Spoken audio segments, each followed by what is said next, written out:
Thank you, Pastor Benji. Siya po ay nasa Suson City sa California. Ngunit yung church niya ay nasa Vallejo. Actually, siya po ang unang lugar na tinira niya ay sa Vallejo, California before he moved to another city. And one thing na we appreciate kay Pastor Benji, laging okay. No?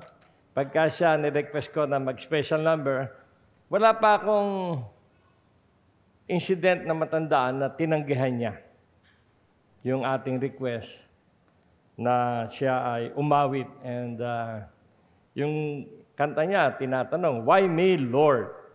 Na? So, tanong din natin sa ating sarili, "Why me, Lord?" Doon sa mensahe ng kanyang awit. Yung pong isang Daily Bread pocketbook na aking binabasa.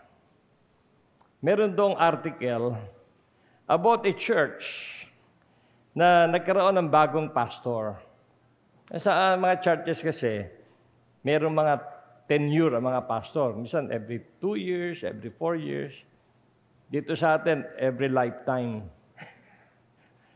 Yung isang pastor, after a while, napansin ng mga miyembro, palaging pare-pareho ang kanyang mini-message. Parang hindi nagbabago. So out of curiosity, tinanong siya, "Pastor, napapansin po namin na yung inyong mensahe halos pare-pareho every Sunday." Nangiti yung pastor.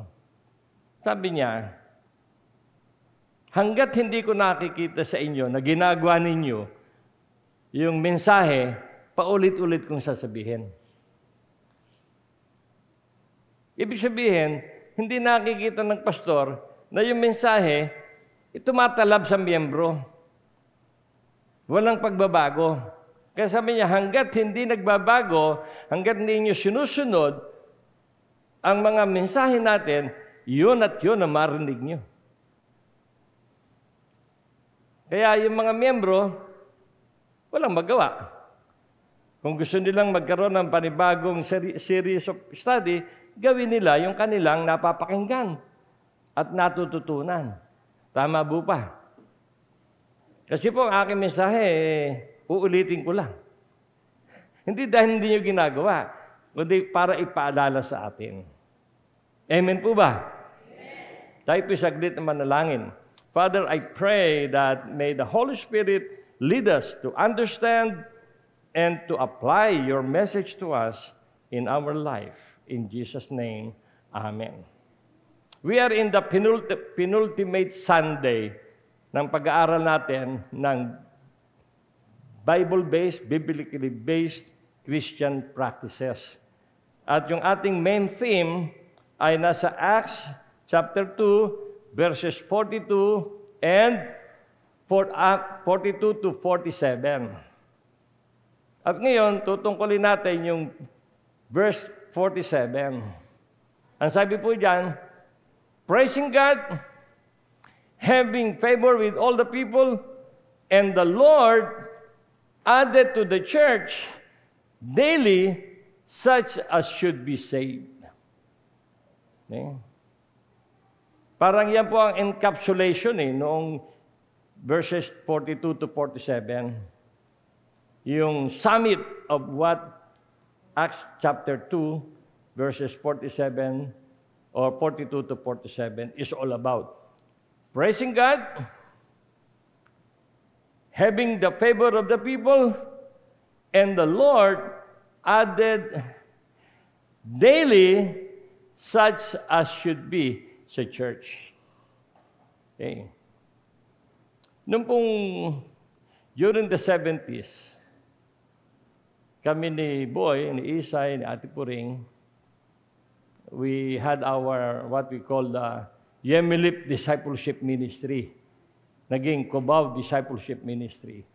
Meron kaming dalawang phrase or dalawang fragment. Now, what is a fragment? What is a phrase? words, a group of words that does not express a complete thought. Di ba? Phrase. Meron kaming dalawang phrase. Yung growing roots and growing roots downwards, bearing fruits upward. At yun po ay nasa Acts chapter 2.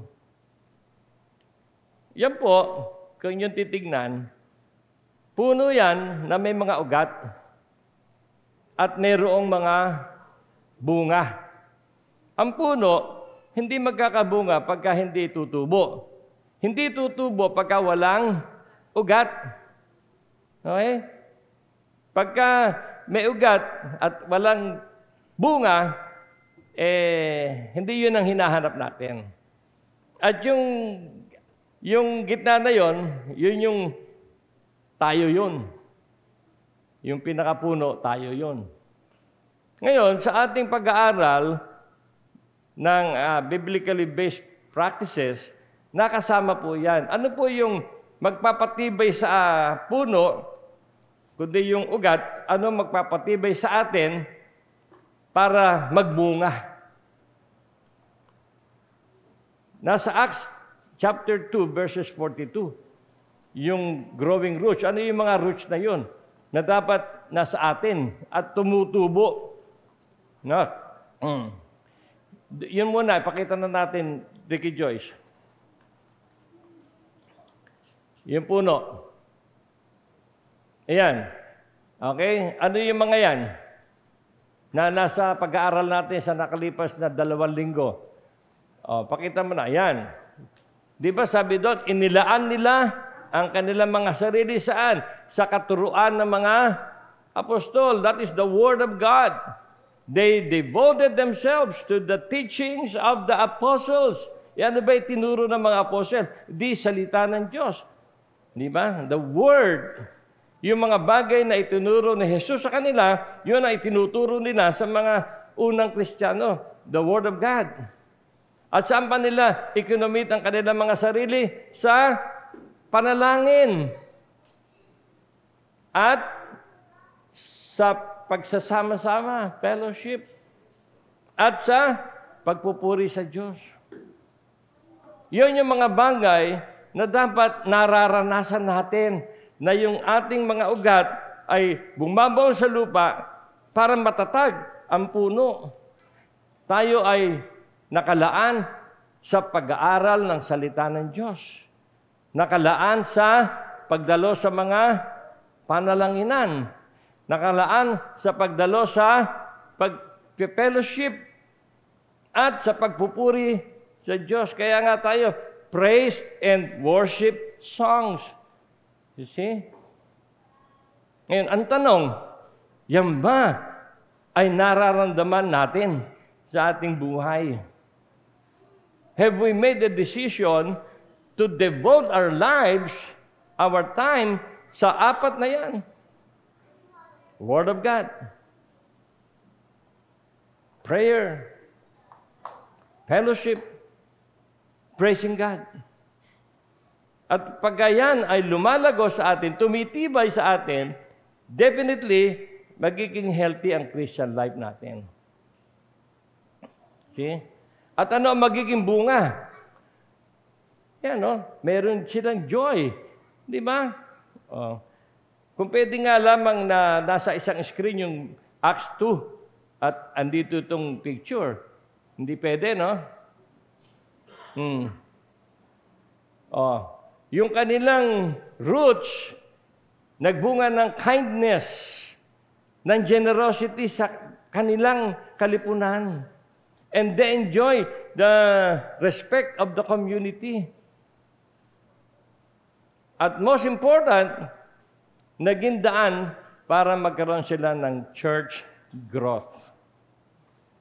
Okay? Our aim is for the church to grow.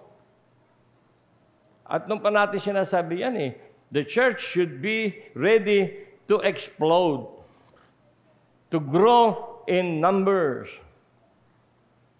Okay? Importante po yan. Inilaan nila ang kanilang mga sarili upang matuto sa turo ng mga apostol, magsama-sama, magsalo-salo, manalangin. See? At yun po ang pose ng ating church. Nag-usap po kami ni Raymond, ilalagay na natin sa pamphlet, book form, yung ating church, mission and ministry. Bawat sambahayan bibigyan. At naandyan yung 4 na ugat na ang ating church, winilalayo natin na maituro at maibuhay natin. Word of God, prayer, fellowship. See?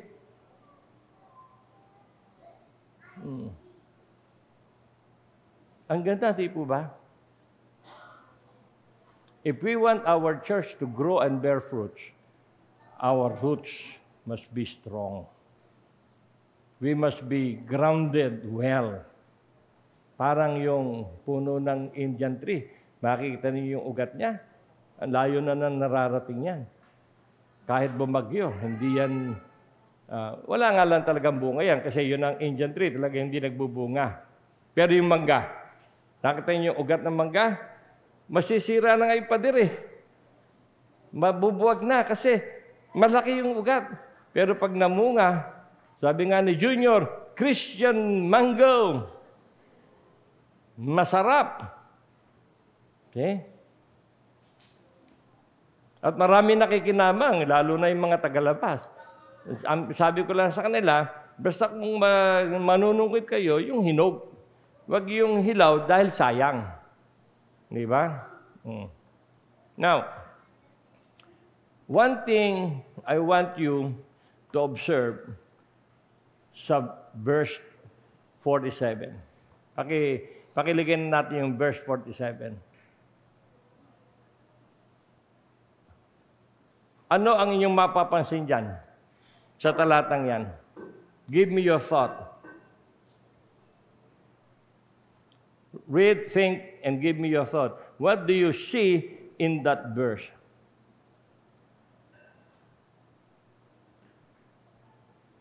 Thank you. So, sino yung susunod? If you will notice, it is the Lord. It is not me. It is not Pastor Ribo. It is not amongst you, but the Lord. Ang Diyos ang magdadagdag. See? Hindi sinabi doon, and the apostles, and Paul, and Peter, no. Only God can add to the church those who are being saved. Okay? Pero who will save them? Of course, God through the church. Hindi naman magpapadala ng anghel. Pwede magpadala ng anghel sa anyo ni Susan, sa anyo ni Lydia, sa anyo ni Ate Puring. Hindi yung anghel talaga. Ay isa lang naman talaga anghel natin. Absent. Si Ka-Anghel Bolima. Di ba? Alam niyo sa church natin, meron tayong anghel. Meron tayong Jesus. Di ba? Sa kabila, anghel lang eh. Tayo may Jesus. God added to the church those who are being saved through the effort of the church. You know? Why am I giving so much importance to that verse, yung witnessing? Yeah? Ayan, no? The verse shows very important fact about the early church. It is very important to note that those being saved are added by God. It is God that will add people in His church through His children in the church. There are 3 things I want to share with you again. Why am I so concerned about witnessing? sharing the gospel. Isa lang naman ang ibig sabihin ng witnessing eh. Witnessing is simply attesting, certifying to the truth of something. Di ba? Nagte-testify lang tayo sa isang bagay na totoo. Sa 1 John 1:3, ano sabi sa 1 John 1:3? That which we have seen and heard, we proclaim to you. Yun lang aming nakita, yung aming narinig, yung aming naranasan. That which we have experienced ourselves, it is what we are sharing with you so that we can have fellowship with the Father through Jesus Christ. Wala naman tayong ibang ibabahagi. Okay? Let's continue praying for June. I want everyone to join us in our prayer. Let's all bow our heads at tayo po ay manalangin patuloy. Panginoon, kami po ay patuloy na nagtitiwala sa iyong katapatan, sa iyong kapangyarihan, sa iyong kahabagan para sa aming kapatid na June. Ngayon po ay isinakay na siya sa ambulance vehicle at kailangan dalhin sa ospital. We pray, Lord, na subaybayan mo ang mga doktor na titingin sa kanya, even this ambulance medical staff, na yung first aid na maibigay ay tama para sa revival ni June hanggang sa makarating siya sa ospital. Hawakan mo ang puso at isipan ng kanyang immediate family members at kami lahat, that we continue, Lord, to trust you, and we trust your wisdom, we trust your mercy for June and for his family. Payapain mo aming kalooban, aming Diyos. Sa pangalan ni Jesus. Amen. Amen. So we'll continue. Medyo nag-overtime tayo. I'll cut short my message.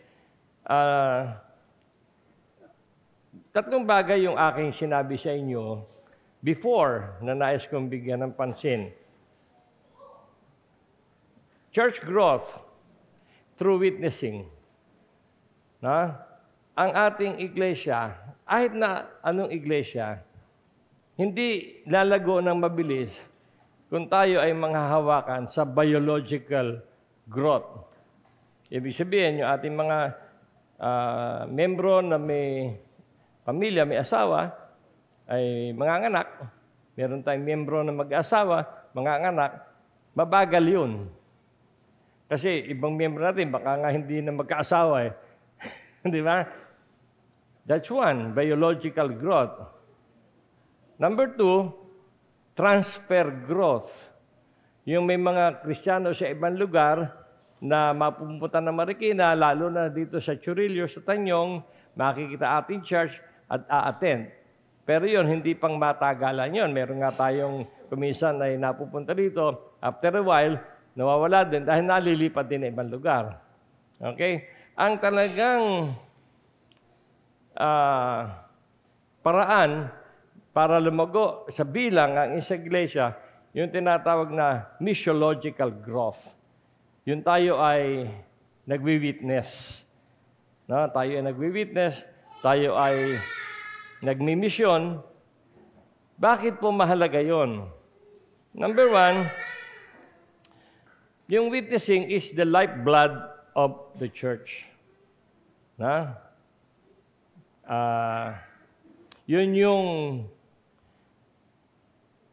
paraan para patuloy na ang church ay buhay.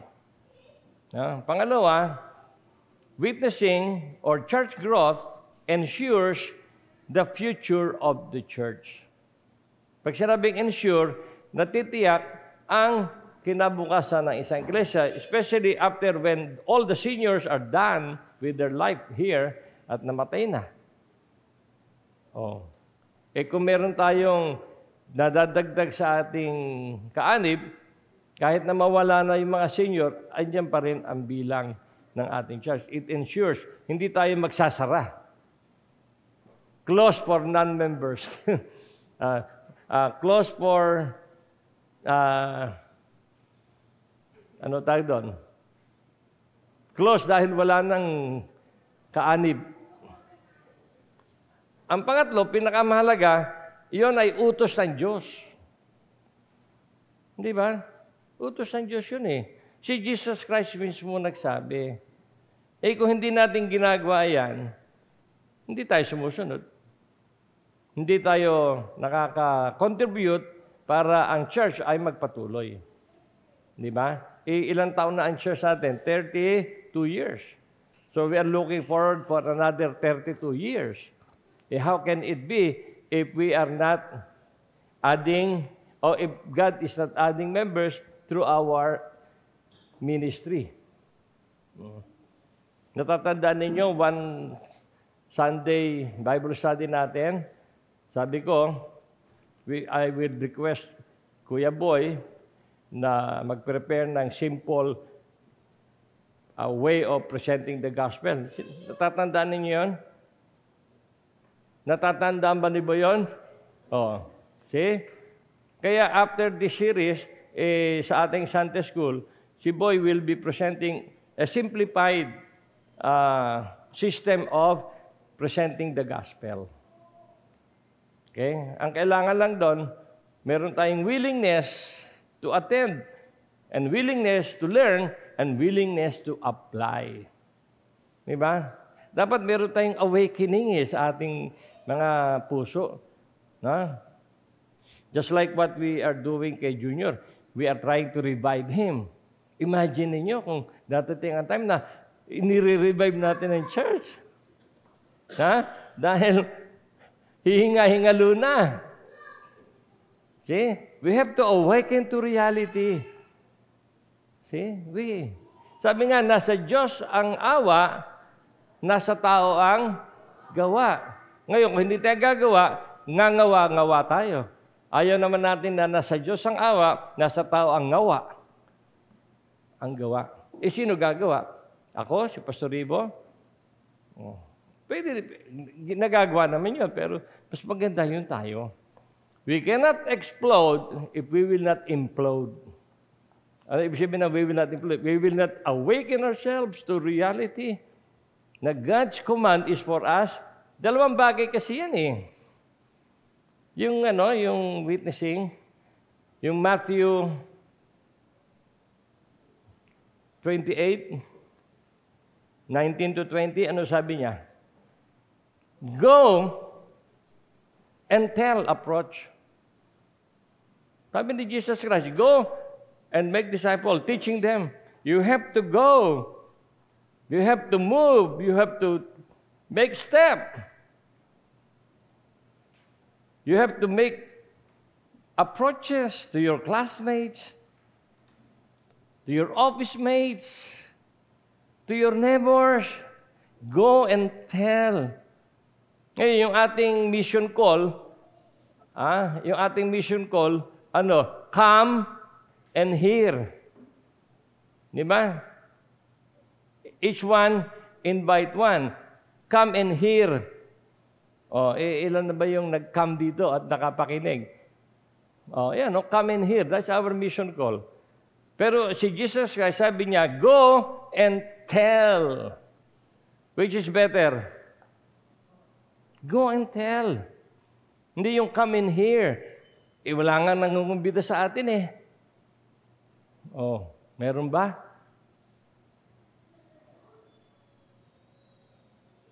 See?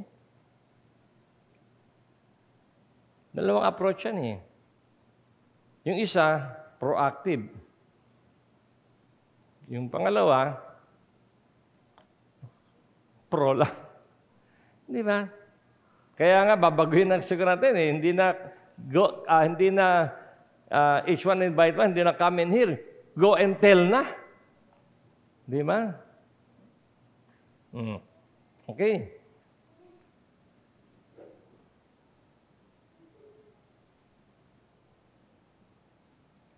May sinabi si Paul kay Timothy eh. Sa 2 Timothy 4:5. Sabi niya, do the work of an evangelist. Sabi niya yun eh. Do the work of an evangelist. Kung ano man yung mga pagsubok na dumadating sa inyo, kung ano man yung mga challenges, keep your head above these things. Do the work of an evangelist. Ano bang evangelist? Someone who preach the gospel. Some who share the gospel. See? Tayong lahat, para tayong si Timothy, inuutosan tayo na we should be an evangelist in our own way. Isa lang naman ang sasabihin natin eh. Isa lang. 1 John 1:3. Ano sabi sa 1 John 1:3? That which we have experienced, yung naranasan ko, yung sinasabi ni Cosme, yung naranasan niya, kanina sinasabi ni Cosme.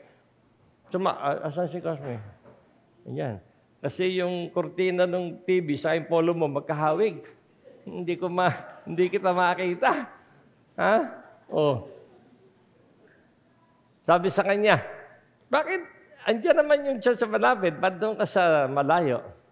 Oh, di nakakapag-share siya.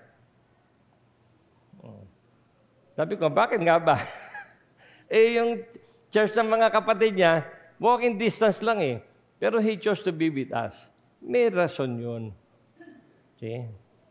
Kaya yun, sinasabi niya sa mga kaklase niya, sa mga kaibigan niya, ang dahilan.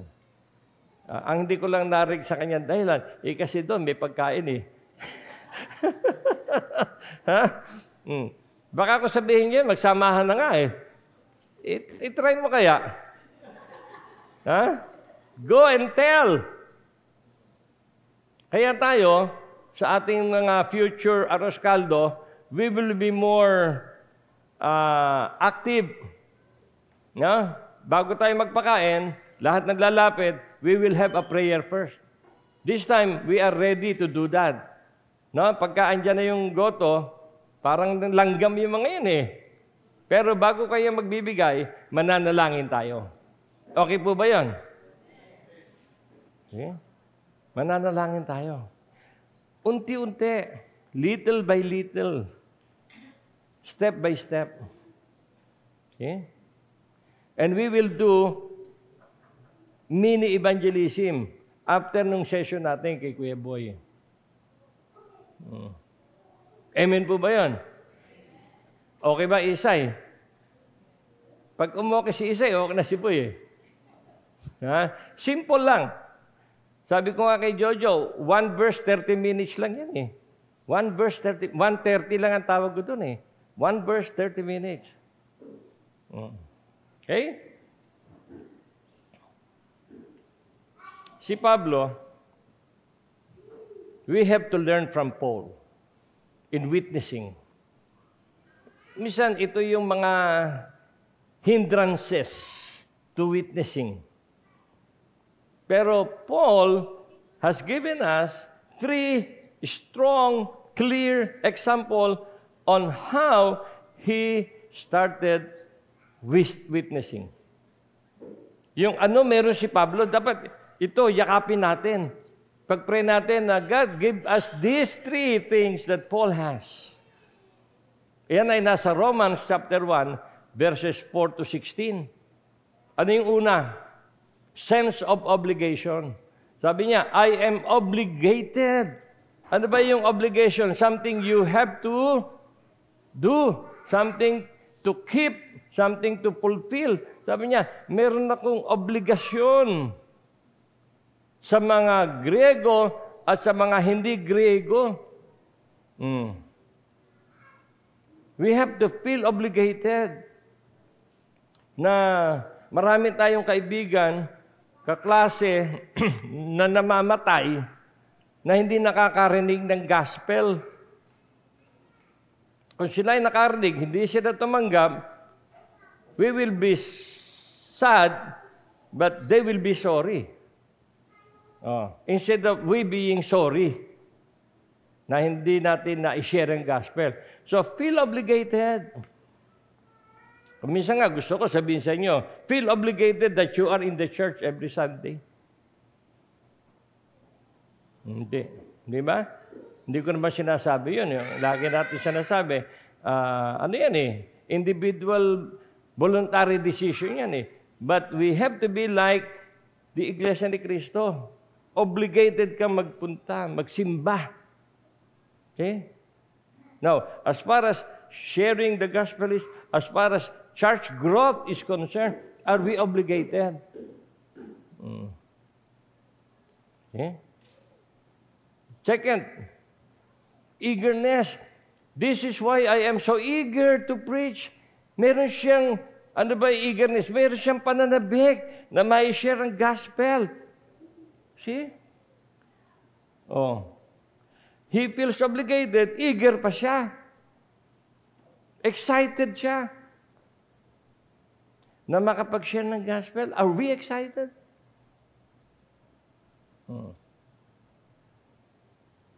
Matanda na ako eh. Kaya nga, lalo kang mag-share eh. Baka yung isa-sharean mo, mauna sa'yo. Ang mahirap, yung isa-sharean mo, mauna ka pa. Hindi ba? Oh, bago mo ma-share, nampantay ka na. Oh. We've got to be eager. Yung sabi ka. Di ba? Pag pupunta kayo sa Ayala Phyllis, eager na eager kayo eh. Okay? Pangatlo, boldness. Ano sabi niya? I am not ashamed of the gospel because it is the power of God for salvation of men. Boldness. Malakas ang loob. See? Sabi nga ni Caleb, dito ako magtatapos. Sabi ni Caleb sa Joshua 14. Ano mga Joshua 14 verse 13 yata yan. Pakitignan mo. Yung kinakausap niya si Joshua. And I want to leave this with you. How Caleb talked to Joshua.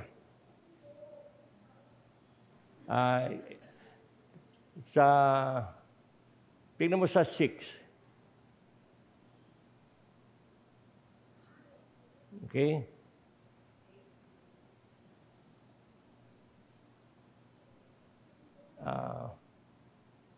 Yung sinabi niya na, I have reported with conviction.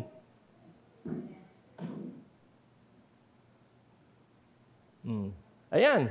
Joshua 14:7. Sabi niya, I was 40 years old when Moses, the servant of the Lord, sent me.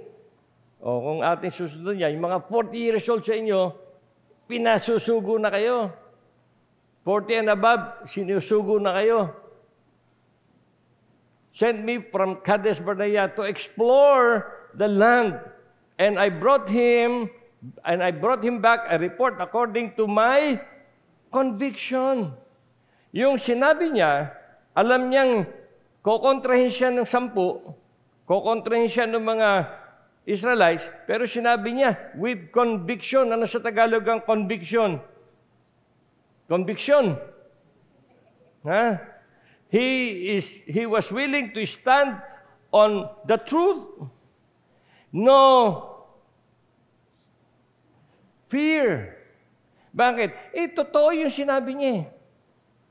You cannot be convicted in your words kung hindi totoo. Di ba?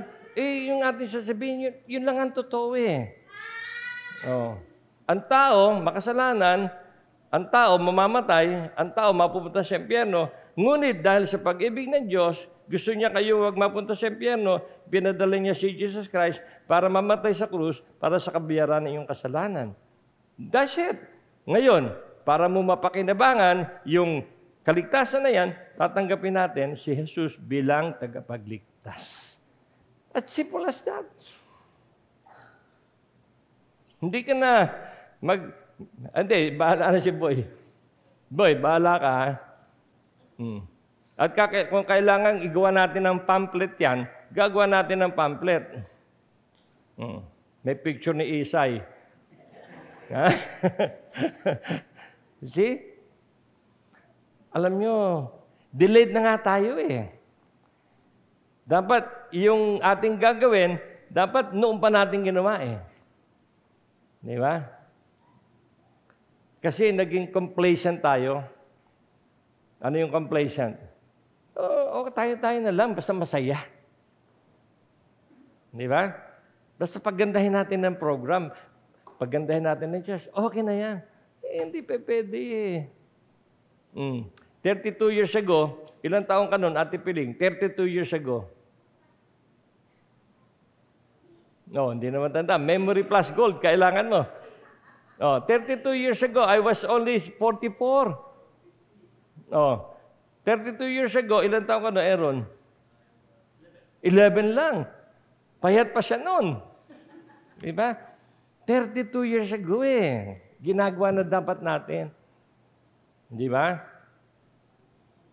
Ano sabi niya? According to my convictions. How can we not be convicted if we are simply sharing God's love? At yun, yung naranasan mo. Ilang naman nasasabi mo, dati alam mo, ganito ako eh. Pero nung makilala ko si Kristo, nag-iba pananaw ko. Ganun lang. Ganun lang kasimple. Noon, takot ako mamatay eh. Nung makilala ko si Kristo, hindi na ako takot mamatay. Kaya lang, hindi pa ngayon. Sabi kaya, yung kakausapin mo, baka maunang mamatay sa'yo, sayang. Yung kakausapin mo, mauna ka mamatay, sayang. Do it now. Di ba? Do it now. Regardless of the situation. If we want church growth, pakita natin yung puno. 40 years old lang siya no? Kung nung tayo 40, ginawa na natin yan. Ako. Ayan. Yung growing roots, nagbunga sa church growth. Kuha nyo? Namunga, pero ang final ay paglago ng church. Imagine, God is adding to the church those who are being saved by the ministry of the apostles. Hindi naman God yung... Hindi ba? We have a story to tell. You have a story to tell. Just tell your story. How God changed you through Jesus Christ. Then, bahala si Boy doon. Okay. Amen? So, kinakausap ko si Ate Puring. Sabi ko, yung ating pangwakas na awit, pwede ka yung siya'y buhay, si Kristo ay. Sabi niya, parang pangmahal na araw naman niya. Ano na lang, when the roll is... Para naman second coming na yan. Second coming. Kaya kakantayin natin, He lives. He lives within my heart. And we want our friends to have Jesus Christ living in his or her heart. Amen? Let's pray. Panginoon, maraming salamat po sa iyong mga mensahe sa amin. Tulungan mo kaming makita ang aming iglesia, Lord, na lumalago sa bilang because you are adding to the church those who will be saved through the efforts of your children. Bless this message to us, O Lord. Help us to be awakened by the truth, the urgency of sharing the gospel. Again, Lord, we continue to lift up to you, Junior. Help him, Lord, to be revived. Tulungan mo yung mga doktor na titingin sa kanya para po magkaroon kami ng magandang balita para sa kanya. We trust you, Lord. We thank you. In Jesus' name, amen.